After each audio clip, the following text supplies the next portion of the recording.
Hello everyone, welcome back.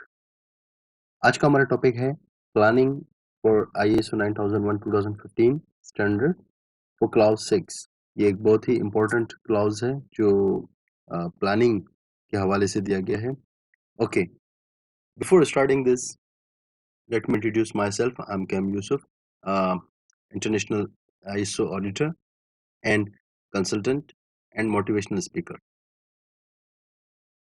Since ISO 9001 के बारे में आपने हमारी बहुत सारी वीडियो देखी होंगी, जिसमें आपने ये भी देखा होगा कि हमने मुख्तलिफ क्लॉजेस को कवर किया। लेट्स से क्लॉज 4 था, 5 था, 7, 8, 9 and probably 10। But today we are with something new and something very important, क्योंकि ये वो चैलेंजिंग क्लॉज है जो इस बार चेंज लाया है ISO के लेटेस्ट वर्जन में। यस, ये वो क्लॉज है जो बहुत ही ज़्यादा चैलेंजिंग है। यही वो लेटेस्ट रिक्वायरमेंट है जो इस स्टैंडर्ड में पाई जाती है। इस स्टैंडर्ड में इससे पहले इस रिक्वायरमेंट को कभी भी डिस्कस नहीं किया गया। अगर वो डिस्कस किया गया था तो वो प्रिवेंटिव एक्शन में था, जो बहुत ज़्यादा हिडन था और वो इतना ज़्यादा इम्पोर्टेंटली काम नहीं करता था। लेट्स सी कि इसमें हम क्या देखते हैं। एज यू सी कि action to address risk and opportunity, यानी कोई भी ऑर्गेनाइजेशन हो वो इन 4 चीज़ों पे इम्प्लीमेंट करेगी तो उसका टारगेट अचीव होगा। Number 1, assurance that the QMS can achieve its intended result, यानी कोई भी ऑर्गेनाइजेशन जब प्लानिंग करेगी तो ये इंश्योर करेगी कि उस प्लानिंग के बाद उसके जो रिजल्ट्स हैं वो एज पर प्लान होंगे, यानी जो उसके एक्शन होंगे वो प्लानिंग के हिसाब से होंगे, उसके मुताबिक होंगे, उससे मैच करेंगे। अदरवाइज आपका प्लानिंग गलत था तो आपकी क्वालिटी मैनेजमेंट सिस्टम की प्लानिंग का मतलब ये हुआ कि जो आपका बिजनेस है वही आपका क्वालिटी मैनेजमेंट सिस्टम है। फिर आपने जो भी प्लानिंग की है उसके रिजल्ट्स डिजायरेबल इफेक्टिव हों, यानी जो आप चाह रहे हैं वैसा ही हो। आपको याद होगा प्लान डू चेक एक्ट, आपने इस वीडियो में कहीं हमारी वीडियो में देखा होगा, वैसे भी आपने कहीं सुन रखा होगा कि डिजायरेबल इफेक्ट्स का मतलब ये होता है कि जब आप प्लान डू चेक करते हैं तो प्लान के बाद डू होता है। अगर डू प्लान के मुताबिक नहीं हुआ तो चेक में वो पकड़ा जाता है, फिर आप एक्शन में उसको फिक्स करते हो, फिर अपनी प्लानिंग को ठीक करते हो। तो ये वही प्लानिंग का क्लॉज है, इसको मत भूलिएगा। It's very very important. इसको अगर आपने जाने दे दिया तो डेफिनेटली आपका ISO सर्टिफिकेशन या ISO की इम्प्लीमेंटेशन कभी भी सक्सेसफुल नहीं होगी। आप बहुत ज़्यादा नुकसान कर बैठेंगे और आप अपनी चीज हाथ से बहुत बड़ी चीज खो बैठेंगे। इसके लिए हम आगे बढ़ते हैं। तो उसके लिए हम क्या करें? तो सबसे पहले आपको एक ऐसा मैकेनिज्म डिजाइन करना होगा जो हम आगे चल के इसी स्लाइड में दिखाएंगे, इसी वीडियो में दिखाएंगे कि रिस्क एंड अपॉर्चुनिटी को आपको डिफाइन करना होगा। आपको बताना होगा आपके रिस्क क्या हैं। तो उसके लिए आपको एक प्रोसीजर, एक डॉक्यूमेंटेड प्रोसीजर बनाना होगा जिसमें बताना होगा आपके रिस्क क्या हैं, आपकी अपॉर्चुनिटीज क्या हैं। रिस्क क्या होता है, अपॉर्चुनिटीज क्या होती है, वी विल सी इट। फिर उसके बाद आपको अपने तमाम क्वालिटी मैनेजमेंट सिस्टम के जो प्रोसीजर्स हैं, चाहे वो सेल्स डिपार्टमेंट हो, चाहे वो परचेज हो, चाहे वो मार्केटिंग हो, चाहे वो मेंटेनेंस हो, प्रोडक्शन हो, क्वालिटी हो, इसके अलावा एडमिनिस्ट्रेशन हो, ह्यूमन रिसोर्सेज हो, रिसर्च एंड डेवलपमेंट हो, कोई भी डिपार्टमेंट हो, उन सब के लिए आपको रिस्क आइडेंटिफाई करने हैं और अपॉर्चुनिटीज आइडेंटिफाई करनी है। फिर उसके बाद जैसे ही रिस्क आपका आ जाएगा आपके सामने, तो आपने उसके अगेंस्ट ऑपरेशन कंट्रोल फिक्स करना है ताकि वो जो मसला है आपका हल हो सके। Let's see what is risk based thinking या what is risk. It's a very simple thing, reaction before action, यानी कोई भी इंसिडेंट या कोई भी ऐसी चीज जो गलत हो जाए, इंसिडेंट और समथिंग हैपेंस रॉन्ग, तो ऐसा एक्शन, ऐसा रिएक्शन जो किसी एक्शन से पहले हो जाए, जिसको हम कहते हैं प्रोएक्टिव अप्रोच, यानी मसला होने से पहले ही आपने हल निकाल लिया। तो मसला था एक्शन जो रेड कलर में है, उससे पहले आपने हल निकाल लिया, वो था रिएक्शन। तो ये डेफिनेशन मेरी है तो आपको जरूर पसंद आएगी। इसको अगर आपने याद रखा तो कभी भी गलती नहीं होगी, मैं कसम खा सकता। ओके जी, why should I adopt risk based thinking. आपको रिस्क बेस्ड थिंकिंग क्यों अडॉप्ट करनी चाहिए? क्योंकि इसके बहुत सारे फायदे हैं। नंबर 4 यहाँ पर दिए हुए हैं। सबसे पहले ये तो एक तो ये कि आप अपने लॉसेस को अवॉइड करते हैं। फिर उसके बाद आपके काम में आपको कॉन्फिडेंस क्रिएट होता है। जब रिस्क ही नहीं होगा तो डेफिनेटली आप मजे से काम करते जाएंगे, दिन दुगनी रात चौगनी तरक्की करते जाएंगे। सस्टेनेबल ऑर्गेनाइजेशनल कल्चर एक क्रिएट होगा, एक ऐसा कल्चर ऑर्गेनाइजेशन में क्रिएट होगा जहां पर कभी भी किसी किस्म की डिस्टर्बेंस नहीं आएगी, आपका काम सस्टेन रहेगा। फिर उसके बाद जो आपके स्टेक होल्डर्स हैं, आपके कस्टमर्स हैं, आपके एम्प्लॉयज हैं, आपके जितने भी शेयर होल्डर्स हैं, वो सारे के सारे आप में कॉन्फिडेंटली आपके साथ जो है पार्टिसिपेट करते हैं, आपकी इन्वेस्टमेंट में आपके ऊपर इन्वेस्ट करते हैं और आपका शेयर बढ़ाते हैं। और ज़ाहिर-सी बात उसके बाद आप उनको रिटर्न भी प्रॉफिट में देते हैं। अब सारी बात आती है कि रिस्क मैनेजमेंट प्रोसेस कैसा होना चाहिए? ये बात तो हो गई, तो सबसे पहले आप रिस्क आइडेंटिफाई करेंगे। ये वो मैप है। ये देखिए इसमें आपको 5 फिगर्स दिखेंगी, 5 स्टेप्स दिखेंगे। सबसे पहले रिस्क को आइडेंटिफाई करना है। हम इसको वन बाय वन डिस्कस करेंगे। सबसे पहले रिस्क आइडेंटिफाई करना है, फिर रिस्क को असेस करना है, फिर उस पे रिस्पॉन्स अप्लाई करना है और फिर उसके बाद उसको मॉनिटर और रिव्यू करना है कि रिस्क खत्म हुआ या नहीं हुआ या खत्म होने के बाद दोबारा तो नहीं आ गया। फिर उसको कम्युनिकेट करना है। कम्युनिकेट किसको करना है? एम्प्लॉइज को, शेयर होल्डर्स को, स्टेक होल्डर्स को, इंटरेस्टेड पार्टीज को, वेंडर्स को, जो नेसेसरी है उसको।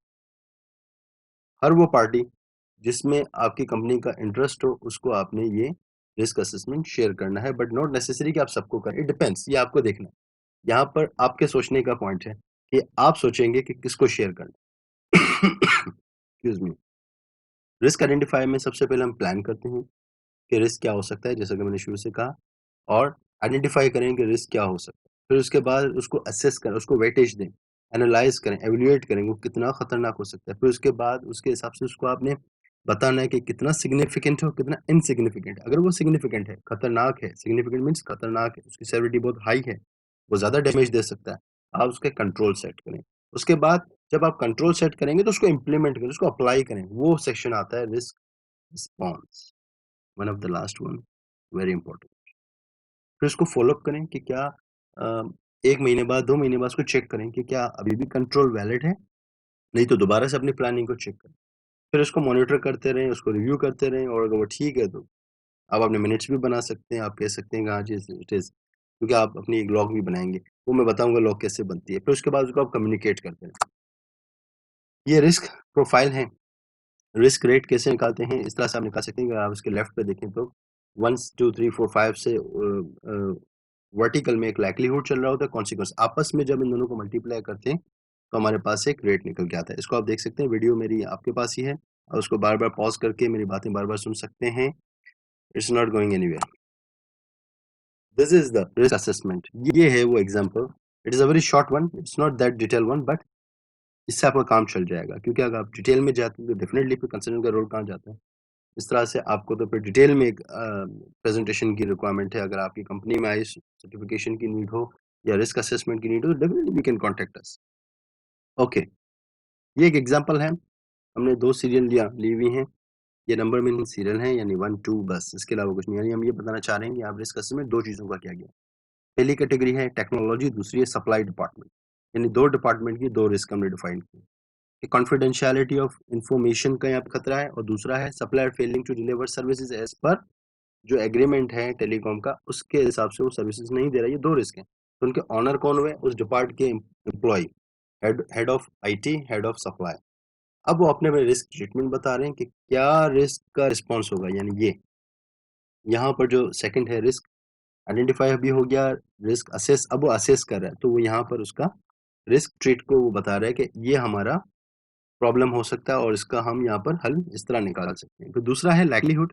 लाइक्लीहुड का मतलब है अकरेंस, यानी वो कितनी बार हो सकता है। तो उसने यहाँ पर अकरेंस यहाँ पर वो बताइए 4, इसका मतलब ये है हाई, यानी ये प्रॉब्लम बार-बार हो सकती है।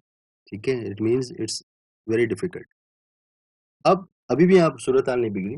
हमें ये देखना है कॉन्सिक्वेंस कितनी है, यानी उसका डैमेज कितना है, उसकी सेवेरिटी कितनी हाई है। तो वो बता रहा है 5, लेट्स चेक 5 कितना है। 5 का मतलब इट्स वेरी, वेरी सब्सटैंशियल, यानी ये सिग्निफिकेंट से भी ज़्यादा खतरनाक है, कैटास्ट्रॉफिक है। अगर ये हो जाता है तो इसका मतलब 4 5 इंटू 20, यस, लेवल आ गया 20, यानी हमारी जो रेटिंग है, रिस्क प्रोफाइल जो है वो बहुत ज़्यादा सिग्निफिकेंट है। तो यहाँ पर एक्शन भी आपने तगड़ा लेना है। तो उसके बाद जब आपको पता चल जाता है कि मैं रिस्क बहुत बहुत ज़्यादा हाई है, तो फिर आप एक्शन भी वैसा लेते हैं और एक्शन लेने के बाद आप उसका स्टेटस बता देंगे, एक्शन ले लिया। फिर उसको टाइमली आपने रिव्यू करना होता है। इसी तरह अगर आप दूसरी मिसाल देखें, example of number 2 supply 4 into 4, तो 4 इंटू 4 आपकी आती है 16, which is also significant. Okay, तो जब आप सिग्निफिकेंट पे चले जाते हैं तो इट मीन्स यहाँ पर भी आपको अच्छे खासे कंट्रोल लगाने हैं उसको रिव्यू करते रहना है। लेट्स सी कोई भी रिस्क असेसमेंट को जब आप रिस्क असेस करते हैं तो उसमें 2 किस्म के रिस्क आपको मिलते हैं, एक होता है पॉजिटिव, एक होता है नेगेटिव। अब तक जितनी भी हमने डिस्कशन की यहाँ पर ये नेगेटिव के बारे में था। पॉजिटिव क्या होता है? पॉजिटिव होता है जब आपके पास लाइक्लीहुड भी रेयर हो या लो हो, 1 और 2 हो और कॉन्सिक्वेंस भी 1 और 2 हो, नेग्लिजिबल या माइनर, वो आपके लिए पॉजिटिव रिस्क होता है, यानी इसका कोई इम्पैक्ट आपके सिस्टम पर नहीं होता, बट फिर भी आपने इनके ऊपर नज़र रखनी होती है, रिव्यू करते रहना है, ताकि कल को ये कहीं इसके अंदर बहुत ज़्यादा पोटेंशियल ना हो जाए। आपने इसको इतना नेग्लेक्ट किया कि कल को ये खुद बहुत बड़ी बला बन के आपके सामने खड़ा हो गया और आपने घुटने टेक दिए और आपका पूरा क्वालिटी मैनेजमेंट सिस्टम डैमेज्ड हो गया। बड़े मसले तो हर कोई देखता है दोस्त, मगर जो छोटे मसलों को सॉल्व करता है, वो बड़े होने से पहले ही छोटे होते हैं, उनको काट दिया जाए। तो कोई भी रिस्क अगर आपको खत्म करना है तो उसके 5 स्टेप्स होते हैं। नंबर 1 या तो आप उसको एलिमिनेट कर सकते हो, यानी हमेशा के लिए परमानेंटली इसको रिमूव कर सकते हो। दूसरा रिड्यूस कर सकते हो, यानी इसका इम्पैक्ट खत्म कर सकते हो, यानी यहाँ पर आप इसका इम्पैक्ट खत्म कर सकते हो। आप चाहें तो उसकी कॉन्सिक्वेंसेस को खत्म कर दें, आप चाहें तो उसकी अकरेंस को खत्म कर दें। इंजीनियरिंग कंट्रोल आप अल्टरेशन कर सकते हो, मॉडिफिकेशन कर सकते हो। लेट्स सपोज कहीं पर अगर पंखा लटक रहा है तो आपने उसको फिक्स कर दिया, अल्टरेशन हो गई। एलिवेटर की वायर अगर कमजोर है तो आपने उसको टाइटन कर दिया उसको, और वायर डबल कर दी तो आपने उसकी इंजीनियरिंग कंट्रोल कर दी। Administrative control mean signs and warnings लगा दी कि आपने बता दिया यहाँ पर पानी ज्यादा है, देख कर चलें। ऊपर काम हो रहा है तो जी कहीं पर फ्लोर पे काम हो रहा है तो कैप पहन लें। ओके। आगे अगर आप जा रहे हैं तो केमिकल डिपार्टमेंट है या ऐसा डिपार्टमेंट है तो आपने वहाँ साइन लगा दी कि मास्क पहने। तो it means you are controlling through administrative channel. Okay. PP लोगों को पर्सनल प्रोटेक्टिव इक्विपमेंट प्रोवाइड करें, ये सबसे लास्ट होता है, बट अनफॉर्चुनेटली हमारे ऑर्गेनाइजेशन में ये सबसे पहले स्टार्ट होता है। But don't talk about negative things. ये अच्छी चीज़ आपको पता चल गई कि सबसे पहले आप elimination, reduction, engineering control, administrative control, PP. कोई भी कंपनी ज़रूरी नहीं है कि पाँचों के पाँचों एट अ टाइम यूज़ करो। यस, इट्स आइडियल सिचुएशन कि वो पाँचों के पाँचों एक साथ यूज़ कर रही हो। पर व्हाट आई बिलीव इनमें से कम 3 भी अगर आपने यूज़ कर लिए, तो आपका बहुत ज़्यादा काम आसान हो जाएगा। इसी स्टैंडर्ड में यहाँ तक 6.1 क्लोज़ होता है रिस्क असेसमेंट। दूसरा एक नया चैप्टर शुरू होता है which is quality objectives and planning. Yes, जब भी आप रिस्क असेस करते हो तो उसके लिए आपको कंट्रोल लगाने होते हैं। अभी हमने डिस्कस किया। उस कंट्रोल के अगेंस्ट आप क्वालिटी ऑब्जेक्टिव्स डिज़ाइन करते हैं। तो उनको कैसे अचीव किया जाए? तो दीज़ आर द थिंग्स। तो स्टैंडर्ड क्या कहता है, पहले हम ये देख लेते हैं। देयर आर 6 टू 7 रिक्वायरमेंट्स कि वो क्वालिटी पॉलिसी जो है आपकी क्वालिटी मैनेजमेंट की, उससे कंसिस्टेंट हो, मेजरेबल हो, यानी हमें पता हो कि कब शुरू हुआ, कब खत्म होना है। ओके। इसके अलावा एप्लीकेबल टू रिक्वायरमेंट्स हो, जो हम स्पेसिफिकली हमने जो ऑब्जेक्टिव डिज़ाइन किया है, उसके रिक्वायरमेंट्स एप्लीकेबल हों, वो पॉसिबल भी हों होना। फिर इसके अलावा प्रोडक्ट और सर्विस से रिलेवेंट हो, जो हमारा स्कोप है उससे रिलेवेंट हो, कोई इररिलेवेंट चीज़ ना हो। ऑब्जेक्टिव क्वालिटी वाइज़ बनाना है, इसके अलावा ऑब्जेक्टिव आपने नहीं बनाना अगर आप क्वालिटी के लिए काम कर रहे हैं। वैसे तो आप एनवायरनमेंट, सोशल, आईटी की ऑब्जेक्टिव्स भी बना सकते हैं, but you can not name it to quality, उसको आप क्वालिटी का नाम नहीं दे सकते। फिर वो टाइमली मॉनिटर करें, कम्युनिकेट करें। अगेन कम्युनिकेशन किसको करनी है मैं पहले भी बता चुका हूँ। नेसेसरी पार्टीज़ को, इंटरनल पार्टीज़ को, हो सके तो आप अपने, अगर कस्टमर माँग लेता है और आपको लगता है कि उसको देना चाहिए, तो आप दे सकते हैं ताकि उसको पता चले आप काम कर रहे हैं। अपडेट इज़ एप्रोप्रिएट, और उसको वक़्त के साथ-साथ अपडेट करें। आपको जब आप क्वालिटी ऑब्जेक्टिव बनाते हैं, आपको पता होना चाहिए आप क्या बना रहे हो, क्या-क्या रिसोर्सेज़ आप उसमें यूज़ कर रहे हो, रिस्पॉन्सिबल कौन होगा, टाइम पे कंप्लीशन हो रहा है, नहीं हो रहा, और कब-कब उसको इवैल्यूएट करना है। ये आपको पूरा एक mechanism, SOP, standard operating procedure या प्रोसेस डिफाइन करना होगा। ये क्वालिटी ऑब्जेक्टिव की एग्ज़ाम्पल है। लेट्स सपोज़ एक कंपनी को नई मशीन खरीदनी है, तो वो इसका ऑब्जेक्टिव हो गया। उसने उसका टारगेट रखा 31 दिसंबर 2019। अब वो किसी एक तारीख को भी बना होगा। लेट्स सपोज़ वो बना है 1 मार्च 2019 को, तो उसने 9 मंथ्स का टारगेट सेट कर लिया। इसके बाद उसने मेथड बता दिया कि वो कैसे उसको अचीव करेगा। It's very important. उसने कहा कि हम कोर्स मार्केट से लेंगे, विज़िट करेंगे कंपनीज़ को, वहाँ चीज़ों को देखेंगे, और फिर इसके अलावा उसके जो कोर फीचर हैं हम इंटरनेट से या कोई एक्सपर्ट होगा उसको साथ ले जाएँगे, उससे हम समझ लेंगे कि ताकि हमें मशीन लेना आ रही हो। यानी कोई ट्रेंड्स होंगे, कोई चेकलिस्ट होगा, उसकी मदद से, उसकी हेल्प से वो जो है उस मशीन को पहले अंडरस्टैंड करेंगे, फिर उसको खरीदेंगे। तो ये 3 फीचर फॉर एग्ज़ाम्पल उसने बनाए। यहाँ 30 की बजाय 30 भी हो सकते हैं। रिस्पॉन्सिबल कौन होगा? भाई इस काम के लिए जो, क्योंकि मशीन चला रहा है, तो manager product and quality assurance. Okay, वही रिस्पॉन्सिबल है, वही जाएँगे, वही इन्वॉल्व होंगे। अगर वो कहेंगे लें, तो कंपनी लेगी, अदरवाइज़ कंपनी नहीं लेगी। स्टेटस आपका कुछ भी हो सकता है, अचीव भी हो सकता है, या अगर अचीव नहीं हुआ तो आप फर्दर उसको एक्सटेंड कर सकते हैं कि जी अभी हमें समझ नहीं आ रहा, डॉलर रेट बहुत ज़्यादा है, एक्सचेंज रेट बहुत ज़्यादा है, अभी मशीन अवेलेबल नहीं है, इम्पोर्ट बंद है, कोविड चल रहा है, पोर्ट भी मामला बंद है, तो वी कैन होल्ड, तो आप उसको होल्ड कर सकते हैं। और कितना होल्ड कर सकते हैं ये डिपेंड करता है ऑर्गेनाइजेशन के डिसीजन पे। Okay, the last not least 6.3 planning of changes. ISO कहता है कि जब भी आप कोई प्लान चेंज करेंगे तो उसमें आपने अमेंडमेंट करना है, तो उसका भी एसओपी आपने रिस्क असेसमेंट के साथ ही बना लें, अलग से बना लें। इट्स बेटर कि आप उसके साथ ही बना लें कि कब कब चेंज आएगा, तो क्या क्या आप करेंगे। जब भी चेंज आएगा ऑलवेज रिमेंबर कि आपने अपने रिस्क असेसमेंट को अपडेट करना है, अपने क्वालिटी ऑब्जेक्टिव्स को अपडेट करना है, और उसके बाद आपने नेसेसरी पार्टीज को, अथॉरिटीज़ को कम्युनिकेट करना है कि हमने ये चेंज कर दिया। जब तक अगर आप अपने एम्प्लॉई को ही एटलीस्ट नहीं बताएँगे कि चेंज आया, तो वो कैसे आप ये एक्सपेक्ट करते हो कि वो आपके साथ एक पोटेंशियलिटी के साथ, वो आपके साथ कमिटमेंट के साथ चलेगा, क्योंकि उसको कुछ पता ही नहीं, अनअवेयर एम्प्लॉयी की एक नॉन कन्फॉर्मेंस जनरेट हो जाएगी। So far so good. Thank you very much for your time, and I hope you will be watching our all the videos. Thank you very much. Join the latest videos to know more. Join the webinars for awareness programs, lead auditor programs, and lead implementer programs. Don't miss the opportunities that we offer to students and experts.